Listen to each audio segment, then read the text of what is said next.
Welcome to the Encouraging Word, a place for thoughtful conversation, reflective faith, and encouragement for the journey. I'm Pastor Eric. Wherever you're listening from, I'm glad you're here. Good morning, beautiful people. This is Pastor Eric, Associate Pastor at Lyndhurst Baptist Church on the west side of Indianapolis, and Indiana State Chaplain for Broken Chains JC, and this is the Encouraging Word. We are continuing in our Atonement Theory series, and this week we are looking at Theosis, which helps us see salvation not only as forgiveness, but as participation in the very life of God. Today's devotion is entitled, The Healing of Human Nature. Our scripture for today comes from Romans chapter 8, verse 11. And if the Spirit of Him who raised Jesus from the dead is living in you, He who raised Christ from the dead will also give life to your mortal bodies because of His Spirit who lives in you. When many of us think about salvation, we think primarily about guilt, forgiveness of sin, removal of shame, restoration of relationship. And these are essential truths. But Scripture speaks of something even deeper, healing. Not only pardon, but restoration. Not only forgiveness, but renewal.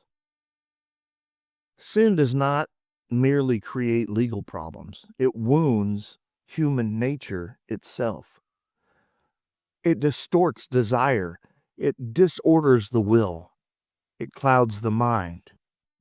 And it weakens the heart.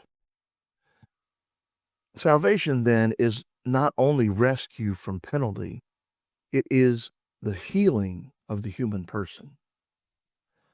Paul tells us that the same Spirit who raised Jesus from the dead now gives life to us.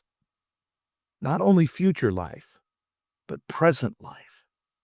Living power that restores what has been damaged. The early church often spoke of salvation as healing. Gregory of Nazianzus famously wrote, "For that which he is not assumed, he is not healed. But that which is united to his Godhead is also saved." That's from Epistle 101.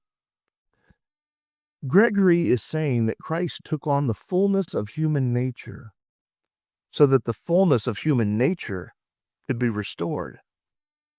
Healing comes through union. What Christ joins to himself, he renews. Salvation is not external repair, it is internal restoration. A more recent Christian Voice helps us see why this matters in everyday spiritual life. J.I. Packer wrote, "The gospel is not just the good news of forgiveness, but the good news of transformation." It's from his concise theology from the chapter on regeneration. You see, transformation is not cosmetic. It's medicinal. Grace does not merely excuse weakness, it heals it. This is important because many of us live as though their brokenness is permanent, managed, but never restored. They expect forgiveness, but not renewal. They expect mercy, but not healing. But the cross opens the way for something greater. Christ does not merely forgive wounded humanity. He restores it. He enters corruption to bring life. He enters disorder to bring wholeness. He enters death to bring renewal and life. So today, if you feel fractured, if you feel disordered, if you feel stuck in patterns that seem unchangeable, hear this encouraging word today.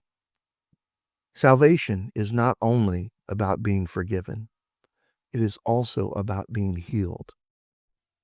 And the life of Christ is already at work within you, restoring what was broken.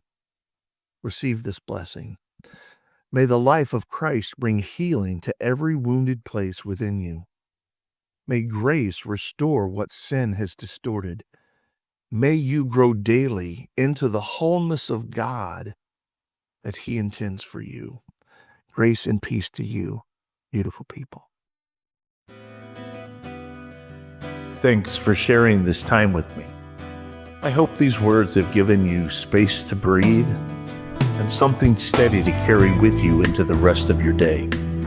Until next time, grace and peace.